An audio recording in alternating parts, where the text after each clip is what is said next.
काय सांगणार भाऊ काय सांगणार? काल आपल्या या घरामध्ये चोरी झालेली होती, आज या ठिकाणी आपण पाहणी केलेली आहे. काल माझ्या या मुक्ताई बंगल्यामध्ये चोरी झाली. मी मुंबईला होतो, मला मुंबईला ही बातमी समजली आणि नंतर आज मी आल्यानंतर संपूर्ण घराची मी पाहणी केली आणि घरामध्ये प्रामुख्याने मला ज्या भेट वस्तू मिळालेल्या होत्या त्यापैकी चांदीच्या ज्या वस्तू होत्या, गदा होती, तलवार होती, त्रिशूळ होतं, चांदीचे रथ होते, गणपती होता, असे जेवढं काही चांदीचं सामान आहे ते प्रामुख्याने चोरी गेलं. नंतर माझे नातेवाईक आहेत गोपाळ सरोदे, त्यांच्या घरामधले जवळपास 5 तोळे सोनं म्हणजे गहू पोत वगैरे वगैरे असं मिळून तेही चोरी गेलेलं दिसत आहे. लहान मुलांना देणाऱ्या अशा 5 ग्रॅमच्या 4 अंगठ्या त्या या ठिकाणी चोरी गेलेल्या आहे. एकंदरीत ही चोरी जात असताना माझ्या असं लक्षात आलं की चोर आले ते साधारण येत असताना 12:37 कालखंडामध्ये ते या ठिकाणी आले. म्हणजे आधी लाईट बंद झाली, 12:37 लाईट बंद झाली. नंतर त्या कालखंडामध्ये चोर इथं आले त्यावेळेसही लाईट बंद होते आणि बंद अवस्थेमध्ये त्यांनी या ठिकाणी ते बल्ब वगैरे तोडल्याचं CCTV कॅमेऱ्यामध्ये दिसत आहे. माझ्याकडे याआधी CCTV कॅमेरा होता जोपर्यंत मी कायम राहत होतो, नंतर तो आता बंद पडले. वॉचमन इथे कायम वॉचमन या ठिकाणी असतो. दिवाळीनिमित्त तो 2-3 दिवस गेलेला होता, नाही तर वॉचमनही असतो. सकाळी दररोज मोलकरीण या ठिकाणी येते, स्वच्छ करतं घर वगैरे. नंतर आमचं एक आणखी एक कर्मचारी जो आहे तो कर्मचारी या ठिकाणी येऊन सर्व बंगल्याची सकाळी देखभाल करतो. नंतर संध्याकाळी दिवे लावायला तो येत असतो. म्हणजे दिवसभरातून सातत्यानं इथे येणं जाणं असतं. रात्री पण 10 वाजेपर्यंत 10:30 वाजेपर्यंत इथे सातत्यानं आमचे कर्मचारी वगैरे असतात. परवा दिवशीच फक्त वॉचमन या ठिकाणी 4-5 दिवसापासून नव्हता आणि तो तिकडे माझी मुलगी आहे रोहिणी ते तिच्या बंगल्यावर होता. आता यामध्ये प्रामुख्यानं जर सांगायचं झालं तरी इतर गोष्टी तर गेल्याच, त्याच्यामध्ये अन्य काही साहित्य असतील, कपडे असतील किंवा काही असेल, पण सर्वात महत्त्वाचं म्हणजे असं आहे की ज्या ठिकाणी माझे महत्त्वाचे कागदपत्र होते त्यातले निम्मे कागदपत्र या ठिकाणी हरवलेले दिसतात. म्हणजे खाली जे कमी महत्त्वाचे कागदपत्र होते ते खालच्या मजल्यावर मी ठेवलेले होते आणि जे अत्यंत महत्त्वाचे कागदपत्र होते ते माझ्या बेडरूममध्ये मी ठेवलेले होते. बेडरूमचे सारेचे सारे कागदपत्र गहाळ झालेले दिसत आहेत. बेडरूम मधल्या ज्या माझ्या ज्या शिडी होत्या त्या शिडीपैकी एकही शिडी त्यांनी इथे ठेवलेली नाहीये. या सगळ्याच्या सगळ्या शिडी इथून त्यांनी घेऊन गेलेल्या आहे आणि काही शिडी ज्या आहेत उरलेल्या, काही शिडी उरलेल्या आहेत त्या अर्ध्या निम्म्या शिड्या आहेत आणि निम्म्या शिड्या गायब आहेत याच्या माध्यमातून. तर ह्या ज्या निम्म्या शिडी होत्या ह्या एका कोनाड्यामध्ये ठेवलेल्या होत्या कोपऱ्यामध्ये सुरक्षित. त्या जेवढ्या शिडी आहेत तेवढ्या त्या ठिकाणी राहिलेल्या दिसत आहे. खालच्या मजल्यावर जे कागदपत्र होते ते कमी महत्वाचे कागदपत्र जेवढे आहेत तेवढे जसेच्या तसे आहे. फक्त जे अत्यंत महत्वाचे कागदपत्र मी मिळवले, काही माहितीच्या अधिकारात मिळवलेले होते, काही ठिकाणी भ्रष्टाचाराच्या गैरव्यवहाराच्या त्या पुराव्यानिशी काही कागदपत्र होते आणि हे सर्व जवळ ते माहिती अधिकारात मिळवलेले होते. सही शिक्क्यानेच होते, ते काही असे वेगळे कागदपत्र होत नव्हते असं ते त्याच्यामध्ये चोरी गेलेले आहे. आणि या माध्यमातून जर पाहिलं तर एकंदर घराच्या कुलपाचा तो कडेकोंडा तोडून ते गेलेला आहे. मला असं वाटलं नव्हतं की आपल्या घरामध्ये चोर होईल, कारण माझा पोलिसांवर विश्वास आहे होता. मला वाटलं आपल्या जळगाव जिल्ह्यातले पोलीस अत्यंत कार्यक्षम आहे आणि ते कार्यक्षम असल्यामुळे चोऱ्या दरोड्या कमी होतील असं अपेक्षा होती. पण अलीकडच्या कालखंडामध्ये जर या वर्षभरामध्ये पाहिलं तर जवळपास 200-250च्या वर घरफोड्या या ठिकाणी झालेल्या आहे. अनेक ठिकाणी मर्डर झालेले आहेत. आपसातल्या भानगडीमुळे गुन्हेगारांच्या आपसातल्या दंगलीमुळे झालेले आहेत. अगदी परवा सुद्धा चोपड्याला मोठ्या प्रमाणावर दरोडा घालण्याच्या तयारीत असलेले पकडले गेले. त्यांच्याजवळ पिस्तूल वगैरे आहे. आमच्या जिल्ह्यामध्ये गावठी पिस्तुलांचं म्हणजे मोकळेपणे या ठिकाणी मिळतात आणि याबाबत वारंवार मी तक्रार केलेली आहे. अगदी मागच्या आठवड्यामध्ये DSP साहेबांना मी एक पत्र लिहिलेलं आहे. या सर्व कायदा सुव्यवस्थेच्या संदर्भामध्ये लेखी पत्र मी त्यांना दिलेलं आहे. परंतु त्याची काही फारशी नोंद घेतली जात आहे असं नाही आहे. मागच्या काही दिवसापूर्वी रक्षाताईंच्या पेट्रोल पंपावर अशा प्रकारचा दरोडा पडला आणि महत्त्वाच्या व्यक्तींच्या घरावर दरोडा पडण्याचं प्रमाण वाढत आहे. म्हणजे माजी आमदार साहेबराव पाटील यांच्या बंगल्यावरही दरोडा पडला. म्हणजे असे जे दरोडे पडायला लागलेले आहेत महत्त्वाच्या व्यक्तींचे तर आहेत, म्हणजे सर्वसाधारण माणसाच्या घरादारांची सुद्धा आता सुरक्षितता राहिलेली नाही. पोलिसांवरचा विश्वास उडालेला आहे. या ठिकाणी पोलीस म्हणजे निव्वळ हप्ते खाण्यामध्ये मशगूल आहे. सर्व दूर पाहिलं या जिल्ह्यामध्ये तर 2 नंबरचे धंदे मोठ्या प्रमाणावर वाढलेले आहे आणि मी लेखी देत आलेलो आहे. म्हणजे असं मी तुम्हाला सांगतो अशातलं नाही. प्रत्येक वेळी या संदर्भामध्ये पुराव्यानिशी लेखी LCBला आणि आमच्या DSPला मी कळवून गेलेलं, परंतु त्याच्यावर नियंत्रण अजिबात घातलं जात नाही. उलट हप्ते वाढवून घेतले जातात असा माझा अनुभव आहे. वाळू माफिया मोठ्या प्रमाणात डोक्यावर बसलेले आहे. कलेक्टरांना जवळपास 26-27 पत्र मी या संदर्भामधले दिले, परंतु त्याच्यावर कुठलेही बंधन जिल्हाधिकारी घालू शकले नाही. चोऱ्या दरोड्यांच्या संदर्भामध्ये जवळजवळ 15-16 पत्र मागच्या वर्षभरामध्ये SP साहेबांना मी दिलेले आहे की इकडे इकडे असं चालत आहे, तिकडे चालत आहे, परंतु कारवाई शून्य आहे. त्याच्यामध्ये एकंदरीत पोलीस आणि गुन्हेगारांचं एकत्रित संगनमत दिसतं असं चित्र आहे. मला अपेक्षा आहे या संदर्भामध्ये की वरिष्ठ पातळीवर याची नोंद घेतली जाईल आणि गुन्हेगारांचा लवकरात लवकर तपास करून या ठिकाणी पोलिसांचा वचक राहील अशा स्वरूपाचं कार्य पोलिसांच्या हातून व्हावं. भाऊ, या प्रकरणामध्ये कागदपत्र, CD हे सगळं का चोरीला गेल्याचं आपल्या निदर्शनास आलेलं आहे. तर मग हा कुठेतरी ही महत्वाची कागदपत्र चोरण्यासाठी हा चोरीचा बनाव केला गेलाय असं आपल्याला वाटतंय. मला अजून मी निष्कर्षाप्रत आलो नाही, पण जे कागदपत्र तुम्हाला दाखवलं मी तर आत्ताच आलो घरामध्ये. मी पाहिलं तुम्हाला CDचे हे दाखवलं, कव्हर सगळे दाखवले, उरलेल्या CD पण आता माझ्याकडे आहे, उरलेल्या CD पण आहे त्याही तुम्हाला दाखवल्या. आणि यामध्ये एक लक्षात येतं की टार्गेट कागदपत्रांवर का करण्यात आलं. म्हणजे चोरायचं असेल तर चांदी, सोनं वगैरे जे काही चोरायचं आहे, पण महत्वाचे कागदपत्रच का चोरी गेले आणि त्याच्यातले काही कागदपत्र बाकी त्यांना म्हणजे कुणाला तरी माहिती आहे की त्याच्यामध्ये जे अति महत्वाचे कागदपत्र आहे ते बेडरूम मध्ये आहे आणि जे कमी महत्वाचे कागदपत्र त्या खालच्या बेडरूम मध्ये आहे आणि ते कुलपात होतच सगळे कुलपात तोडूनच घेऊन गेले. पण जेवढे काही खालच्या कागदपत्र होते जवळपास 450-500 झेरॉक्स कागदपत्र हे या ठिकाणी चोरी गेलेले आहे. आणि हे सारेच्या सारे कागदपत्र मी माहितीच्या अधिकारातच मिळवलेले आहे. काही टेंडरचे आहे, काही याच्या संदर्भातले आहे आणि याच्यामध्ये कोट्यवधी रुपयाचा गैरव्यवहार झाला असं मला वाटत होतं. म्हणून त्याचा अभ्यास करण्यासाठी मी आपल्या एका 2-3 इंजिनियर मित्रांना पण ते दिलेलं आहे. पण तेवढेच नेमके कागदपत्र कसे गायब झाले याचंही मला आश्चर्य वाटतं. बाकी तर कागदपत्र घेऊन जाण्याचा काही हेतू किंवा उद्देश दुसरा असू शकत नाही. काहीतरी कुणाला तरी माहिती असल्याशिवाय ते गेलेच नाही.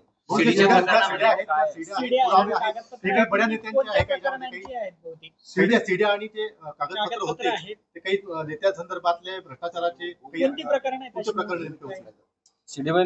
CDच्या संदर्भात तर मी तुम्हाला फार माहिती देऊ शकत नाही.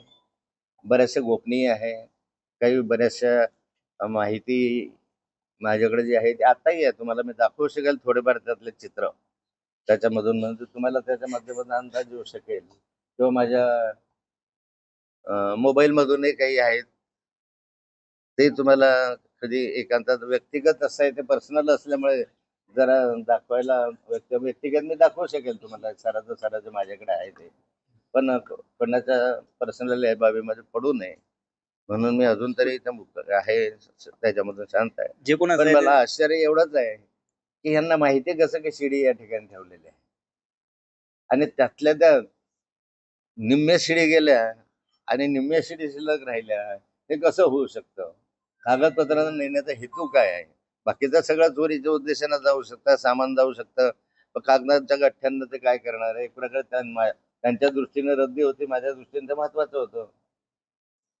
भाऊ, केंद्रीय मंत्री रक्षा खडसे यांच्या पंपावरती ज्यावेळेस दरोडा पडला त्यानंतर गिरीश महाजन जे आहेत हे म्हटले होते की खडसेंची जी प्रॉपर्टी आहे त्याचं रक्षण आता सरकार करू, आम्ही करू, त्यांनी काळजी करू नये म्हणून. मला वाटतं हा प्रश्न त्यांना विचारला जाते सोयीचा होईल.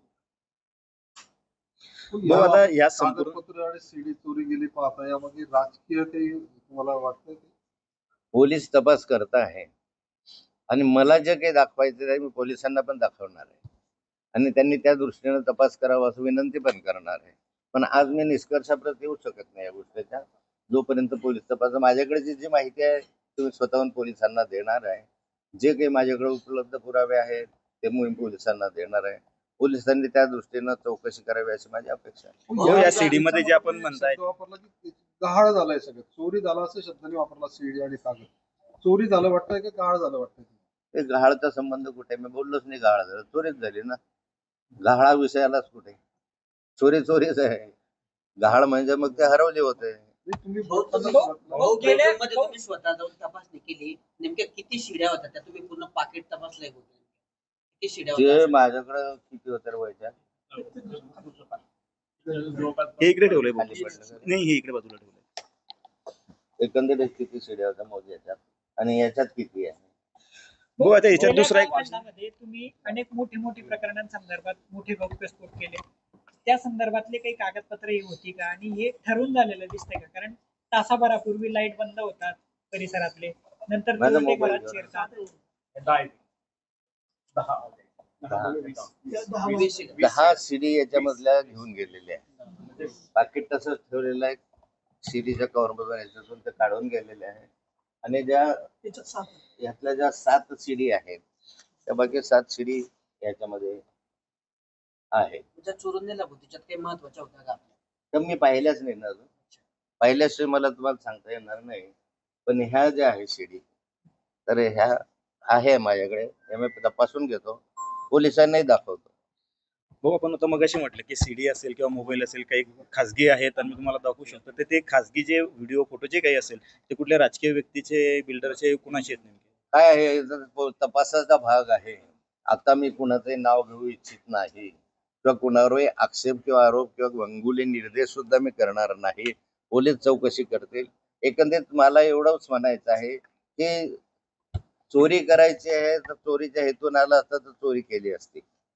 परंतु या ठिकाणी सीडी जाणं किंवा ते सगळे कागदपत्र जाणं, सगळ्या ऑडिओचे जे माझे काही पेन ड्राईव्ह होते ऑडिओचे, ते पेन ड्राईव्ह जाणं. पेन ड्राईव्ह तर माझ्याकडे जवळपास 30-35 पेन ड्राईव्ह होते त्यामधले. आणि हे सगळे पेन ड्राईव्ह त्याच्यातले नव्हते, सगळे सिनेमाच्या गाण्यांचे होते. पण ते उचलून ते घेऊन गेलेले आहेत. त्या पेन ड्राईव्ह मध्ये असं विशेष काही नव्हतं. ते पिक्चरचे गाणे मला आवडतात, त्या पेन ड्राईव्ह ते घेऊन गेले सगळेचे सगळे. महत्वाचे राहिले भाऊ शिल्लक पेनड्राईव्ह अजून तुमच्याकडे? काही मला माहिती नाही पेन ड्राईव्ह दिसल्या का. भाऊ, इथून भाऊ, आता जो जिल्हाधिकाऱ्यांचा बंगला आहे, त्याच्या अंतरावर पोलीस स्टेशन, न्यायाधीशांचे घर आहे. High या profile ठिकाणी area आहे. हा प्रोफाईल मध्ये हा घटना घडते. पोलिसांची मिलीभगत वाटते काय मध्ये? नाही, मगाशी मी सांगितलं की या जिल्ह्यामध्ये गुन्हेगार, 2 नंबरवाले, जुगारवाले, नार्कोटिक्सवाले एवढ्या मोठ्या प्रमाणावर अलीकडच्या कालखंडामध्ये निदर्शनास आले की या निष्कर्षाबरोबर जायला हरकत नाही की पोलीस आणि या गुन्हेगारांचं संगनमत असावं. हो, एक शेवटचा प्रश्न की ज्या पद्धतीने चोर आले त्यांनी साधारण तासभर ते घरामध्ये होते आणि जाताना त्यांनी तुम्हाला सीसीटीव्ही कॅमेऱ्यातून मी तुम्हाला दाखवतो किती वेळ होते ते.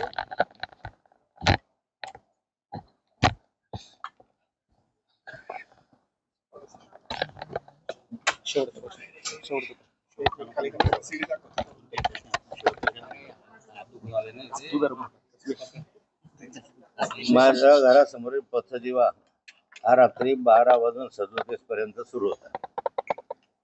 हा पथदिवा रात्री 12:42 बंद दिसतोय. माझ्या घरासमोरील व आजूबाजूच्या परिसरातील रस्त्यावरील पथदिवे बंद झाल्यामुळे अंधार दिसतोय सगळ्यात. हा 12:42 सगळ्या ठिकाणी बंद दिसतोय.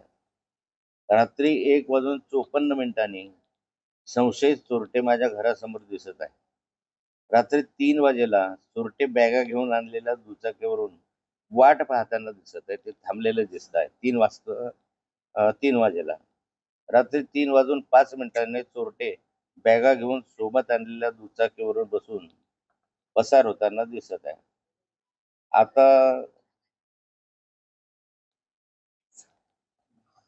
आतापर्यंत चोर चोरी करताना सीसीटीव्ही कॅमेरे फोडणे किंवा त्याची दिशा बदलवणे हे ऐकले होते. पण माझ्या घरी चोरी झाली त्यावेळेस बरोबर 1 तास आधी रस्त्यावरील लाईट बंद झाली.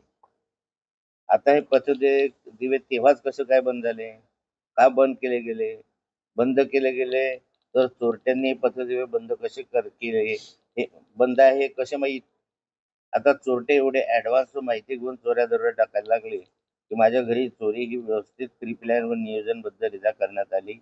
यापूर्वी माझ्या घराची रेकी झाली का? रेकी करून नियोजनबद्ध पूर्ण प्लॅन, चोरीचा प्लॅन होता का? चोरी दाखवायला चोरट्यांनी सोने व रक्कम चोरी केली की माझ्याकडे असलेले अनेक प्रकरणांचे व भ्रष्टाचार बाहेर काढणारे पुरावे होते.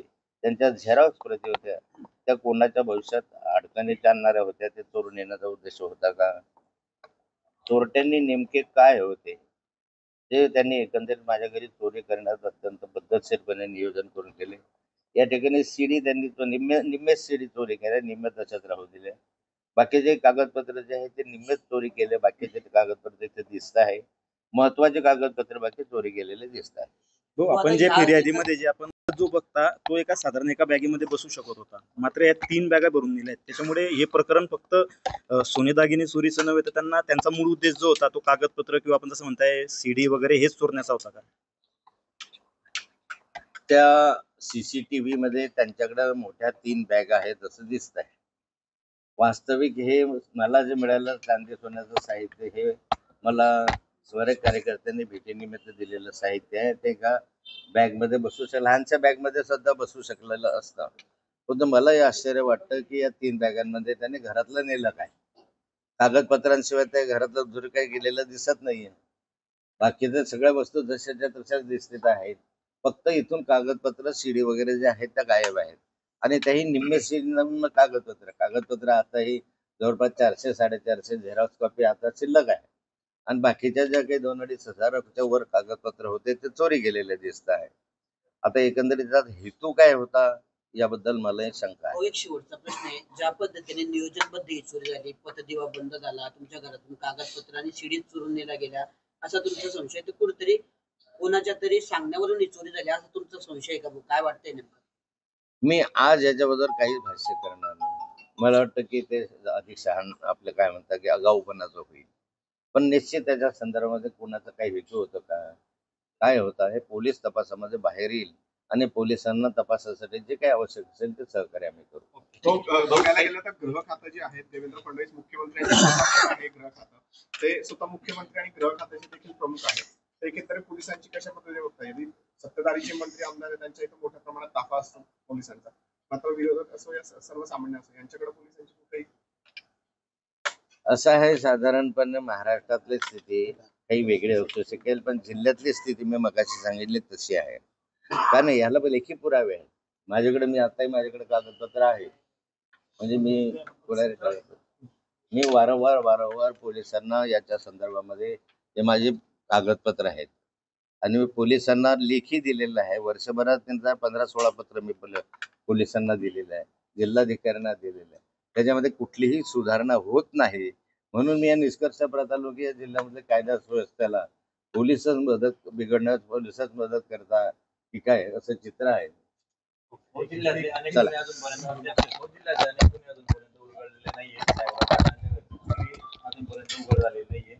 आपल्या गुन्ह्याचा तपास निष्पक्ष होईल असं आपल्याला वाटतं? साधारणतः असं वाटतं की पोलीस याचा तपास करतील, निष्पक्षपणे करतील. कारण आमदार, खासदार, मंत्री यांच्या घरी ज्यावेळेस चोऱ्या होतात तर पोलिसांना असं वाटतं की हा जरा प्रतिष्ठेचा विषय आहे. सर्वसामान्य माणसाच्या घरी चोरी झालं तो वेगळा आणि एखाद्या आमदार VIP कडे चोरी झालं ते वेगळं असं पोलिसांना वाटतं. आणि यामध्ये माझं असं म्हणणं आहे की कुणाकडेही चोरी झाली तरी ते गंभीरच आहे. त्यामुळे पोलिसांनी त्याच दृष्टिकोनातून लक्ष द्यायला पाहिजे जे की VIP कडे देतात. आणि मला माहिती आहे की पोलीस आपल्या या प्रकरणाचा नक्की तपास करून काय हेतू आहे हे शुद्ध करतात. चोर पकडणं यापेक्षा इथे येण्याचा हेतू काय, कागदपत्र नेण्याचा हेतू काय हे आम्हाला समजलं तरी मला त्याच्यातल्या त्यात समाधान होईल.